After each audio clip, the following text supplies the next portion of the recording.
오늘 아침부터 운동을 하고 왔더니 개운하네. 어우, 남자는 갑바지. 굉장히 무겁네 이게. 어떻게 제가 좀 도와드릴까요? 굉장히 무거운데 드실 수 있겠어요? 아유, 뭐 이 정도야 뭐. 제가 소시적에는 그래도 나름 300, 500 정도까지는 했던 사람인데.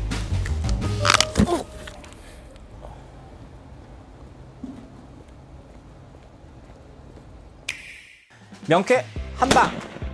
안녕하십니까, 이주영 한의사입니다. 그동안 잘 지내셨나요? 날이 분명히 주말을 통과하면 점점 좀 따뜻해진다고 했는데 더 추워지는 계절이 다시 오는 것 같아요. 그래서 점점 뭐 겨울이니까 추워지는 게 당연한 거고, 춥긴 추워야 되는데 한 근 2, 3년간 겨울이 춥지 않다가 갑자기 추워지니까 힘들더라고요. 그죠? 근데 이럴 때 오시는 환자분들 중에서 관절염 굉장히 많이 오시거든요. 이게 퇴행성 관절염이라는 게 있고 디스크라는 게 있고, 그죠? 근데 이제 퇴행성 관절염 하면은 보통 뭐라고들 얘기하시냐면, 환자분 중에서 어떤 어머님이 오셔가지고 그래요. 원장님, 제가 이제 약을 쓸 돈은 없고요.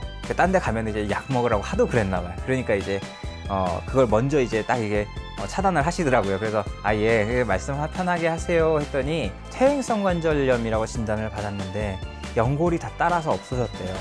그래가지고 뼈가 너덜너덜해져서 그것 때문에 꼭 수술밖에 답이 없다고 하는데, 이거 어떻게 침으로 안 되겠냐고.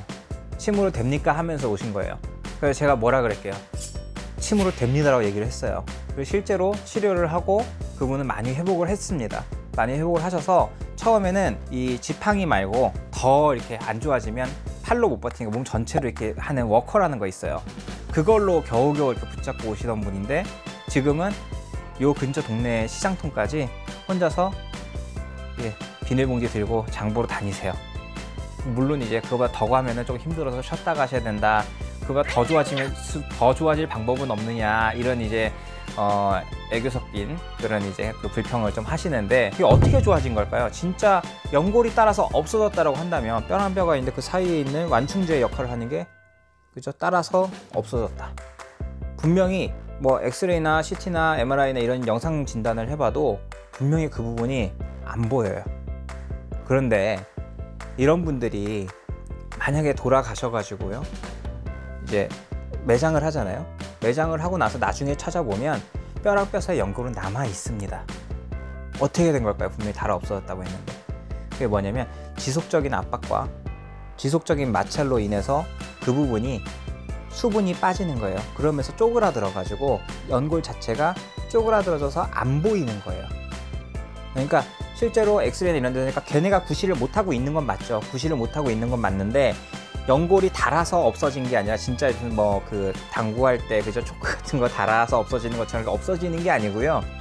편한 말로 짜부가 된 거예요. 압박이 돼가지고 거기서, 그러면서도 그냥 이렇게만 압력을 받으면 되는데 이렇게도 삐딱하고 저렇게도 삐딱하고 왔다 갔다 하다 보니 마찰이 돼가지고 우리 옷 사이 계속 비벼지면은 어떻게 돼요? 비벼? 막 보풀하기 일어나고 막 하잖아요. 그런 식으로 돼가지고 닳아가지고 재구실을 못하는 상태가 된 거예요.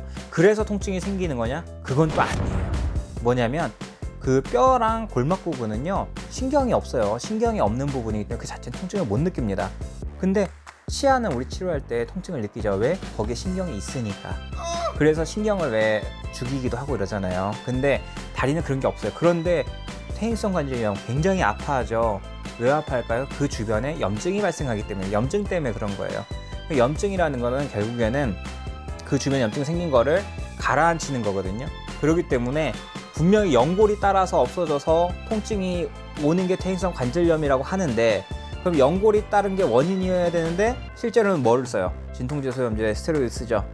그걸 썼을 때 통증이 제어가 된다? 말이 안 되잖아요. 그러니까 염증이기 때문에 그 약들이 듣는 거예요. 그러면은 한의학에서는 어떻게 치료를 하느냐라고 본다면은, 한의학에서는 연골이 닳아서 없어진 것 자체 재생하는 거는 안 됩니다. 그거는 짜부가 돼서 수분이 없어진 거기 때문에 짜부가 계속 될 수밖에 없는 상황이 있죠. 근육이 양쪽에서 버텨주면서 적절한 간격을 딱 벌려주는 역할을 하는데, 근육이 힘이 빠지면서 얘네가 쿵쿵 닿는 거예요. 그러면 근육의 힘을 키워주는 거죠. 어떻게 키워줘요? 혈액 공급을 시켜서 주변의 근육을 강화를 시켜주면 되는 거예요. 그냥 그렇게 해주게 되면 근육을 강화할 때 뭐 인대 강화나 뭐 이런 걸 한다고 할 때 한의학에서는 간주근이라고 합니다. 그래서 간이라는 곳에서 이제 혈당이라든가 이런 걸 통해서 글리코겐을 합성해서 그걸 근육의 성분으로 쓴단 말이에요. 그래서 간을 치료를 해주게 되면 자연적으로 근육이 많이 강화가 돼요. 그 다음에 해당 부분 자체에 이제 퇴행성에 해당하는 정도의 염증을 제거할 수 있는 좀 강한 염증이니까 그거를 제거할 수 있는 쪽으로 침 치료를 해주고, 소위 말해서 아시엘요법이라고 하는데 그런 치료까지 해주고, 그 다음에 뭐 무릎에 관절염이 왔다 그러면 허리를 같이 반드시 봐줘야 되고요. 왜냐하면 허리에서 체중을 다 받아주고 못 받는 걸 무릎에서 받는데, 그쪽에 무릎에 탈이 났다는 건 그쪽으로 하중이 계속 갔다는 얘기죠. 그러니까 허리부터 시작해서 밸런스를 다 잡아줘야 돼요. 그렇게 해가지고 차곡차곡 가는 길들 닦아주고 혈액 공급 원활하게 해주고, 그렇게 되면 퇴행성 관절염은 의외로 빠른 속도로 없어집니다. 그러면 그분들이 사진을 다시 찍으면 어떻게 될까요? 여전히 너덜너덜한 상태가 있죠, 단시간에는.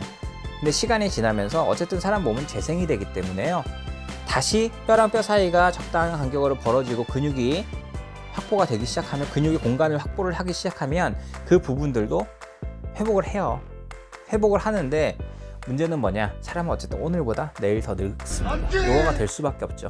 그래서 아주 젊었을 때 운동을 과격하게 했던 분들 있죠. 운동 선수분들도 그렇고 나이 들면 골병 든다는 얘기 하잖아요. 그게 왜 그러냐면 이미 젊었을 때 세게 운동을 하면서 쾅쾅 자기가 근육이 버틸 수 있는데도 불구하고 쾅쾅 심하게 닿을 정도로 운동을 했던 분들은 젊을 때는 근육이 너무 탄탄하니까 이게 그럼에도 불구하고 못 느끼고 사는 거예요. 그러다가 나이가 들면 어떻게 돼? 힘이 빠지죠. 또 운동을 계속 꾸준히 해주면 상관이 없는데 운동을 안 하시고 난 젊었을 때 너무 많이 해서 이제 안 해 하시고 하면은 이제 그때부터는 남들보다 근육이 빨리 무너지면서 골막이나 이런 데 손상이 생기고, 그럼 거기서 염증이 발생하면서 통증이 더 빨리 오게 되는 거예요. 그렇기 때문에 사실상 사람은 태어나서부터 죽을 때까지 끊임없이 움직여야 되고요. 그 체질에 맞게끔, 그 나이대의 환경에 맞게 계속적인 운동을 해주셔야 돼요. 운동을 해주셔야 돼서 사실상 아픈데 운동을 해라, 이게 맞느냐라고 물어본다 그러면 저 같은 경우는 운동을 하시라 그래요. 급성으로 막 염증이 막 땡땡 부어가지고 있는 상태라면 당연히 그때는 좀 쉬어줘야죠. 냉각도 해줘야 되고. 하지만 그럼에도 불구하고 사람이 입원해가지고 치료하듯이 계속 가만히 편안하게 쉴 수만은 없는 노릇이죠. 화장실도 가야 되고, 그죠? 화장실 가서 변 보려고만 앉으려고만 해도 그죠, 무릎, 허리 이런 데 다 막 다 굽혀져야 되잖아요. 그런 활동을 기본적으로 해야 되는데 가만히 누워가지고만 치료하는 건 능사가 아니라고 봐요. 움직여서 통증이 오고 염증이 좀 발생하면 또 그거에 대한 치료를 하고 이러면서 어느 정도 손상이 되고 다시 끌어올리고, 요게 이렇게 되면 안 되겠죠. 치료가 조금 더 우위로 이렇게 해가지고 서서히 올라가면 반드시 퇴행성 관절염도 극복할 수 있는 질환이 되는 겁니다.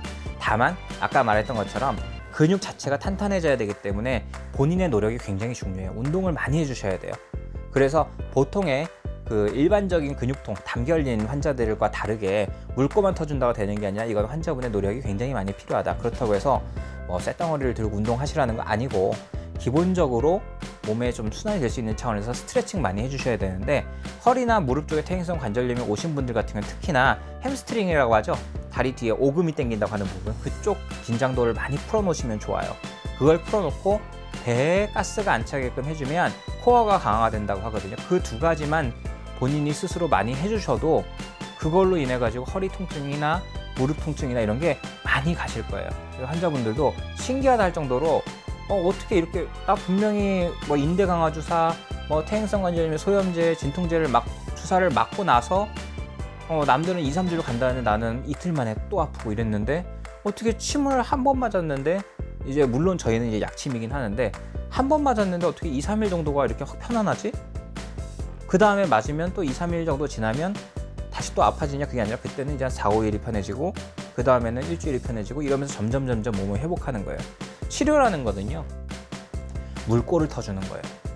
치료가 정말로 이 사람을 완벽하게 만들어준다, 그렇게 생각하시면 안 돼요. 치료는 무조건 환자가 주체여야 돼요. 환자분들이 주인이어야 된다고. 근데 그냥 맡겨놓고 그냥 알아서 해주세요, 이런 분들은 사실상 굉장히 단순한 소화불량도요 잘 안 나요. 열심히 치료해 주잖아요. 치료해 주는 건 뭐예요? 급하게 불이 난 데에 불을 꺼주는 소방서 같은 역할을 제가 해준 거란 말이죠. 제가 해줬는데 나가자마자 뚫려서 배고프니까 거기다 또 막 안 좋은 거 먹어요. 그럼 어떻게 돼요? 또 불 지르는 거예요. 그게 계속 반복되는 분들한테는 제가 뭐라 그러는지 압니까? 이 정도면은 거의 불 지르는 거 중독되신 분들 있죠. 그런 분들 정도로 비유를 하면 그때 가서 하시면서 조금 이제 극단적인 표현까지 하니까 그러면 그때 가서 제가 더 조심해야 되는군요 하면서 아차 하시더라고요.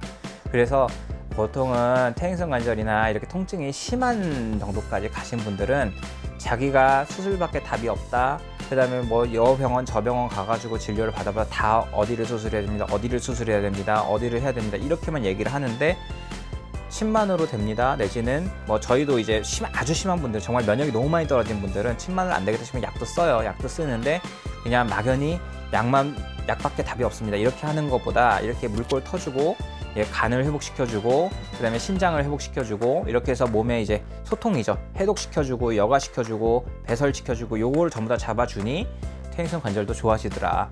이렇게 되니까 사람 몸이라는 거는 결국에는 100살까지 요새 100세 인생이라고 얘기하잖아요. 그때까지 충분히 쓸 만큼의 연골은 누구나 갖고 있기 때문에 닳아서 없어졌다고 해서 그것 때문에 아픈 거 아니니까요, 너무 걱정 안 하셔도 됩니다. 오늘의 결론은요, 여러분이 평생 쓸 연골은 충분히 있습니다. 다만 그 부분이 부실을 못하게 지속적인 충격을 받게끔 주변 몸 상태가 못 받쳐주면 반드시 망가져요. 그게 50대 60대 이후만 그럴까요? 아니에요. 10대 20대에도 와요. 그러니까 여러분의 몸을 건강하게 하기 위해서는 면역 기능이 가장 첫 번째고, 그게 한의학에서는 간담대장의 소통입니다. 그렇기 때문에 제가 누누이 얘기하는 거, 밀가루 음식, 설탕, 맥주, 커피 드시지 마세요. 이거 명심하면서 다음에 뵙겠습니다. 구독과 좋아요, 알림 설정 꼭 해주세요. 여기서 잠깐, 여러분 퇴행성 관절염은 얘기하는데 디스크 왜 얘기 안 했을까요? 디스크도 마찬가지입니다. 신경이 삐져나와서 누르고 있다, 그래가지고 정말 아픈 걸까요? 그걸로 인해서 주변에 생긴 염증들이 문제입니다. 그래서 신경이 누르고 있는데도 진통제를 쓰면 낫는 거예요. 덜 아픈 겁니다. 그래서 그런 얘기가 있습니다. 디스크가 튀어나온 것만이 전부인 줄 알고 그것만 계속 수술을 하는 의사들을 향해서 제가 하는 얘기가 아니고 서울 아산병원에 있던 모 교수님께서 하셨던 얘기가 있어요. 뭐 이름까지 얘기하면 그분이 또 공격받을 수가 있기 때문에, 그분 심지어 정형외과 교수님입니다. 처음에 시술을 한번 할 때는 자기 자신을 속인다 그러거든요. 처음에는 이제 좀 불편하면서 시술을 하죠. 수술을 하고. 근데 두 번, 세 번이 되면 자기 자신조차도 그게 당연한 거다, 그거밖에 없다라고 세뇌가 당하기 시작한다는 거예요. 그러다가 갑자기 그 진료나 이런 부분들이 급여 항목이 돼서 비용이 뚝 떨어지기 시작하면 갑자기 그 시술을 안 하기 시작한대요. 어떻게 보면 좀 씁쓸하죠. 그러니까 어쨌든 간에 이 수술이나 시술 같은 경우는 경제적인 부분하고도 많이 연관이 돼 있고, 의료 사업이라는 거는 의료이기도 하지만 안타깝게도 사업이기도 하기 때문에 여러분이 주인이에요. 여러분이 여러분의 몸을 판단하는 데 있어 가지고 염증이 발생하고 그걸 진통시켰을 때 괜찮아진다라고 하면 정말 구조적인 문제 때문에 이게 이렇게 된다, 꼭 그렇게 생각하지 마시고 염증을 줄여주는, 아까 얘기했던 건 퇴행성 관절처럼 주변의 근육들을 짱짱하게 버텨줄 수 있게끔 만들어준다라고 하면 그것만으로도 꽤 구조적인 문제들도 극복이 될 가능성이 큽니다. 그래서 모두가 된다고 말할 수는 없지만 한번 도전해 보시기 바랍니다. 그리고 여러분 구독과 좋아요, 알람 설정 해주시고요. 구독과 좋아요 어떻게? 한 방에, 한 방!